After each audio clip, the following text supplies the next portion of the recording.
Welcome back, and today we're doing a little bit of barbecue ASMR. So let me transition into the whisper so that I may relax you into a sleep state. So what you see in front of you, I went to this place called Central Meats over in Virginia Beach, and I bought some beef plate ribs, also known as Texas ribs, dino ribs, and many times people, they buy beef back ribs from the grocery store, and of course they don't have that much meat on them because people cut off the meat to serve up ribeye steaks and everything like that, and you're just left with a little bit of meat in between the bones. So I bought a whole full bone pack. As you can see, it's got a ton of marbling in it, and a lot of meat sitting on top of those bones. These are like, it's like having brisket point on a bone. It's so good. I like these more than brisket, and what you see me doing right here is I'm trimming it. Now, when you buy the 4 bones, typically there's always at least one section where the thick fat goes down to the bone, and that fat is called deckle, and you want to trim some of that off. It's a really hard fat, and it doesn't render well. What you see me cutting off right now is why you see me cutting all this fat off is because there's plenty of fat, intramuscular fat, throughout the meat itself, so I don't have to worry about the meat drying out or anything like that. I'm actually cutting all this off because there's a layer of silver skin. There's a silver skin that will act as a barrier to your rubs and the seasonings that you put on the meat. So right here, I'm cutting off the fat and the silver skin because I want to put the seasoning right on the meat. That's going to help me to get a better bark. For those of you who are into barbecuing and grilling and stuff like that, and you've had like really good brisket or ribs, you know that the bark, you shouldn't even have to have sauce. Like your meat should be well flavored enough to where you can eat it without any sauce and it still tastes fantastic. So I've got most of the silver skin off, but right there, that part, that's that deckle that I'm talking about, that thick fat that doesn't really render down well. Now I'm not gonna get 100% of it off, but I'm just cutting it, trimming it down good enough to where it's not gonna be a big deal. So you still see me cutting little pieces here and there, just little fine pieces of that silver skin, but I want to get all of my seasonings onto the meat. And this is the first time that I've actually trimmed it this much, because I've seen other people do it. I watched this guy named Malcolm Reed. He's with the Killer Hogs team, and you'll see all these things I got are Killer Hogs brand. So that's the Killer Hogs hot sauce. Then you have the barbecue rub, which is one of my favorites. Then you have the AP seasoning, which is salt, pepper, and garlic combined. Then you have the steak rub for your steaks that has good texture and a little bit more coarse grind to the salt and pepper. Then you have the brisket rub, which is what I'm going to use on this beef rib, and bovine bold. It's really good. It's really good.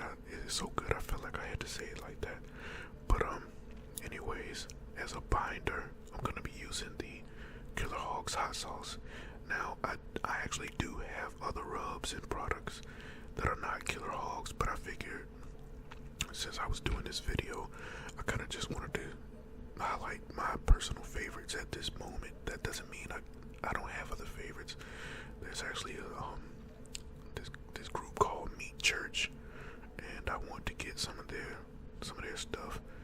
But the meat market that I go to, it doesn't carry it. They carry a lot of other rubs and sauces by like Cosmos Q. Who else can I think of? It's Heath Riles, I think, to carry his stuff. It's a few other people, but Okay, so you see me pointing at the back part of the bone when you're cooking pork ribs. It has a membrane on there that you want to pull off. But on beef ribs, you don't want to pull off the membrane because the membrane is going to help keep the meat together. Whereas when you're cooking pork ribs, the membrane doesn't help anything. Now, why am I seasoning the pan? Well, you want to get all sides of the meat seasoned, and instead of wrestling around with it, putting it in my hand, trying to put it up on the sides, I just figured it's easier to put it on the pan and just put the meat on top of it. You know, I see a lot of other people season theirs, but I never see anybody do it like this. I feel like this is so much easier. I put the hot sauce on there as a binder so that the seasonings will stick better. And you see I'm using that brisket rub, the Texas brisket rub, and that has very coarse salt and pepper in it, and I think it has a couple of other things in there also, but the main thing is it gives it that good texture. So when it's cooking and forming that bark, you got that good peppery taste and that, you know, a good amount of salt that really sinks down into the meat. That's the other reason I trimmed off so much of that fat and silver skin, because the meat cannot penetrate through the silver skin, and your meat can end up tasting kind of bland if you don't trim it up right. All of your seasonings and things will actually melt off with the fat when it starts to render down if you don't trim enough of it off. So right now I'm just making sure I get all four sides. Well, not four sides, 5 sides. And now I'm gonna go back with the bovine bold because it just adds a really good flavor to it. It's more than just, it does much more than just the salt and pepper. I'm still messing with this video editor, so forgive me if I'm repeating at that little juncture right there. But right now, again, I'm going back with the bovine bold just to make sure that it has a little bit more than the salt and pepper. However, just seasoning with salt and pepper is just fine. It tastes delicious if you do it right. So I'm just making sure it's all seasoned and everything like that, and continue to hit it up on all different sides. That orange thing you see on the table, that is my BOS, big orange spray, big orange sprayer, and it is awesome. I'm gonna actually showcase it a little bit later, just to show you how it works and everything like that. But that's pretty much it for the seasoning. Now I'm outside on my offset smoker, which I really use only to grill stuff, and I've had it for a while. You see it looks kind of old, but this is the basket that you put your charcoal in.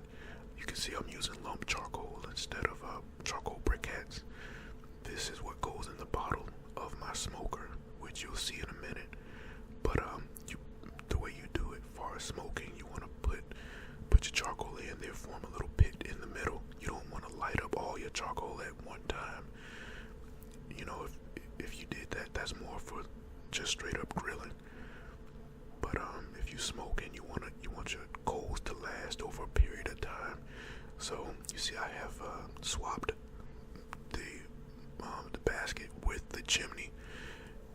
The chimney, I'm gonna put some extra charcoal in, and these are gonna be the ones that I end up lighting on fire. If you've never used a chimney, I'm telling you, these things are awesome. I've gone years without knowing about chimneys. It was only when I began to after COVID came and we shut down and we weren't in the building anymore, I started watching a lot of grilling, and I had a bunch of extra time and stuff like that. So I found out about chimneys when it got me one. I got 2 actually. This small one right here came with my pit barrel. These are tumbleweeds. These are the fire starters. So you don't have to worry about using lighter fluid and all that stuff. These are the last 2. That's why you got all those bits and pieces and stuff that fell out, because those were the last 2 tumbleweeds in that box. But you put your tumbleweeds down and light them up. As you can see, you light them up. They catch really easy, and then place your chimney on the top, and immediately you're gonna start seeing smoke, and it's doing its job. Now, while I'm out here lighting this lump charcoal, Royal Oak is the brand I use all the time. I got a Home Depot really close to my house, and I always go buy like two big bags. But while this is going on, I'm allowing the beef ribs to start to sweat.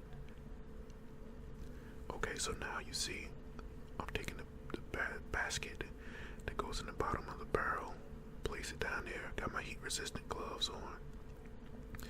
Now you grab the chimney. They're ashed over and they're ready to cook. So you pour those down into the little pit that you made in the middle of all the other charcoals. And from those hot ones, the heat will spread throughout the whole basket over a course of hours. So now I'm using my rebar that goes with the barrel to just kind of spread the charcoal out, and I'm adding some pecan wood. Pecan is like, it's become my favorite. I got some hickory in that bag too, over on that table back there. But pecan has become one of my favorite woods to use as far as smoking. So I drop a few chunks in there. If you look at the sides of the barrel, you can see I've cooked a lot on it, and my barrel is very well seasoned. So I drop those 3 in. Then I'm gonna put my grate in there. Then I'm gonna place the 2 rebar in there. The barrel itself is designed to run at a specific temperature range. It's not a 55-gallon drum. It's a little bit smaller. But while I was doing all that, the meat, you can see it's started sweating, and it's gotten the seasonings moist, and now they're all stuck to the outside of the meat. So I go ahead and let the barrel get up to temp, and now it's ready to receive the ribs. So I throw the ribs on there. I'm gonna put the rebar back in, put the rebar back in, put the rebar back in, put the rebar back in, put the lid on top, and now they're going and they're smoking.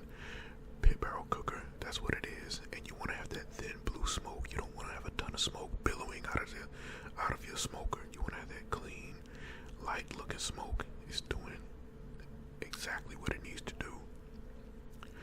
Okay, so now it's been a couple hours, and I came back out to see how it was doing, to see if the meat was drying out or anything like that.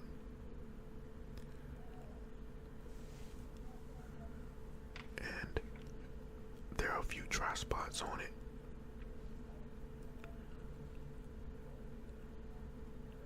So I use my big orange sprayer, and you can see, you just go and you hold that button down in the back, and you just go around, and I just spray, just to get it moisturized.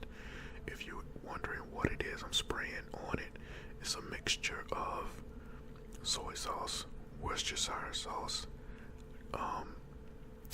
pickle juice, and dill pickle juice, and a little bit of, and some water, basically. It's this Mojo rub I found out from Malcolm Reed. Okay, now it's time to wrap. You see, you got that good pull back from the ribs on the bone and everything like that. So the meat is pulled back, and now it's time to wrap them so that they begin to tenderize. And this is how you do it. So I got my pink butcher paper, and I place the ribs down. I usually would have on some gloves so I can handle the meat because it is really hot, but I ran out of my little nitrile gloves, so I'm just winging it right now. But you want to go ahead and fold your paper over, and you actually want to make it tight. This was kind of loose, not nearly as tight as I wanted it to be, but it's fine. So I folded it over again, and now you just make this neat little package. And you take your package and you put it back on the grates in the smoker. meat side up. Okay? Nothing to it. Now, let's see what we got going on right here. Alright, Conecuh sausages. I don't know if y'all know anything about Conecuh sausages, but I found out about them in Alabama. I went on vacation down to Alabama, and man, these things were delicious. It's the first time I ever had them. But Conecuh sausages, I took out 2 packs, put them on the smoker after I had took the ribs off. The ribs themselves took about 5 hours. I cooked them for like 2.5, unwrapped. Then I brought them up to the temperature I wanted them at, and then I wrapped them up and finished them at that 205, or what was it, about 205? Yeah, 205 degrees or so. And then I took them off, and now I just let them rest. These smoked sausages, you can see, they looking good. Got some good brown color. Just flipping them over.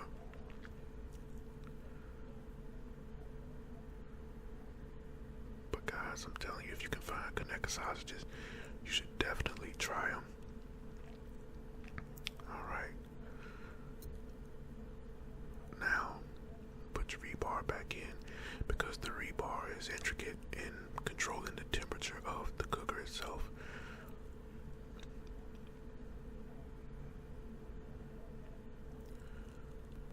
Okay, now this is where I'm gonna kind of highlight my BOS sprayer. So it's pressurized. You got that pump on the top of it.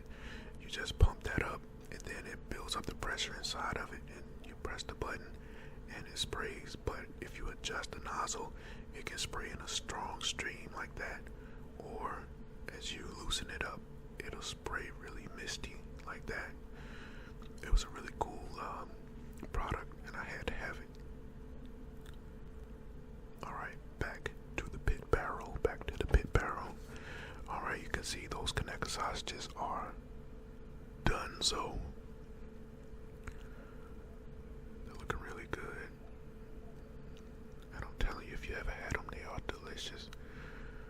Clearly at this point, I am not too concerned about my weight and things like that. You know, I'm conscious of that kind of stuff and doing my weightlifting and things like that, but sometimes I definitely treat myself to some good old grilling. It was my daughter's birthday today, and I feel like cooking some beef ribs. So I did. But you can see the sausages are awesome. They look great. And here I am about to enjoy Pitmaster privilege. Pitmaster privilege, Pitmaster privilege. If you don't know what Pitmaster privilege is, you basically get to eat off of everything that you cook before anyone else, because you're cooking it. And also it doesn't hurt anything that it's my house, so I don't care. I do what I want when I want. Clearly you can see the sausages were hot, by the way that I was chewing and stuff like that. But it's nothing better than hot food. Okay, this is where I was getting ready to unwrap these beef ribs after I let them rest for almost an hour. You see, I got that legit carving knife right there, and it's got those little, not serrations, but I can't think of what do you call it, but you see those little ovals in the side of the blade. It helps things not to stick to the blade when you're cutting through. But anyways, you can see so much fat continue to render out of these ribs, and it's soaked through the paper. You know, I remember before I knew how to cook ribs and stuff, I was like, man, why does everyone's ribs and meat look burnt on the outside? But it's just the the smoke and everything and the black pepper that's it's just cooked on there, you know what I mean?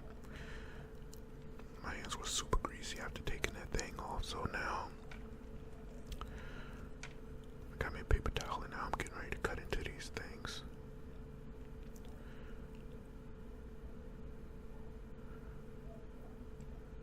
Let me tell you, these things were super juicy and super easy to cut. A lot of times when you see grilled guys talking about how ribs should feel and stuff like that, they say it should feel like butter when you cut through. Right there at the end, the membrane on the bottom is kind of tough to cut through sometimes, so that's why it looked like that. But check it out. You see how juicy and soft these things are? All kinds of moisture all up in there. So, of course I had to show you that. And I'll show you another one, that one on the far end there. But yeah, they're soft and jelly-like, but they got plenty of moisture in them, all kinds of juice and stuff. So this has been the moment I was waiting for all day.